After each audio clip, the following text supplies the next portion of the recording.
भारत का खिलौना निर्यात पिछले एक दशक में दोगुने से ज्यादा बढ़ चुका है, लेकिन इसके बावजूद भारत की हिस्सेदारी ग्लोबल टॉप एक्सपोर्टर्स में सिर्फ 0.54% है, जबकि सरकार का लक्ष्य 5% मार्केट शेयर हासिल करने का है। एक एनालिसिस के मुताबिक इस गोल तक पहुंचने के लिए भारत को वियतनाम जैसी मैन्युफैक्चरिंग क्षमता का विस्तार करना होगा। जी हाँ, अभी हम 0.54% पर हैं और हमें पहुंचना है 5%, यानी कि लगभग 10 गुना।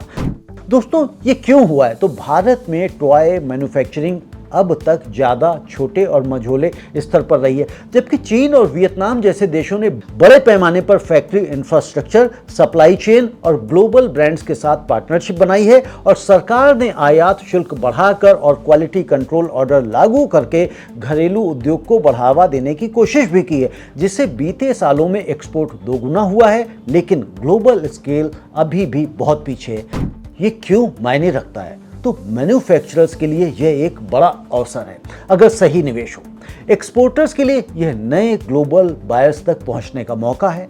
रोजगार के लिहाज से अगर देखें तो टॉय मैन्युफैक्चरिंग एक लेबर इंसेंटिव सेक्टर है, इसलिए इसमें बड़े पैमाने पर नौकरियां पैदा हो सकती हैं। और सरकार के लिए यह मेक इन इंडिया और आत्मनिर्भर भारत विजन से जुड़ा एक टेस्ट केस है। और ग्लोबल सप्लाई चेन के लिहाज से अगर आप देखें, जो कंपनियां चीन से हटकर डाइवर्सिफिकेशन ढूंढ रही हैं, उनके लिए भारत एक विकल्प बन सकता है, लेकिन सिर्फ तभी जब स्केल और क्वालिटी दोनों तैयार हो।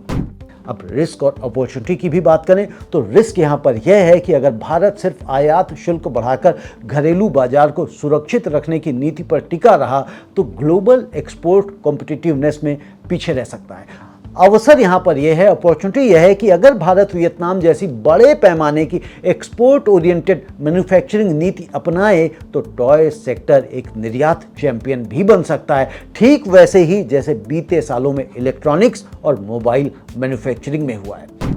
लॉन्ग टर्म इम्पैक्ट की अगर हम बात करें तो 1-2 महीनों में इसका असर पॉलिसी डिस्कशंस और इंडस्ट्री रिप्रेजेंटेशन में जरूर दिखाई देगा, और 1 साल में अगर सही इंसेंटिव और PLI जैसे स्कीम का विस्तार हुआ तो नए निवेश की घोषणाएं आ सकती हैं। और 5 साल के नज़रिए से अगर आप देखें तो यह तय करेगा कि Bharat global toy supply chain में सिर्फ एक छोटा खिलाड़ी बना रहेगा या फिर वाकई में 5% मार्केट शेयर के लक्ष्य की तरफ बढ़ पाएगा।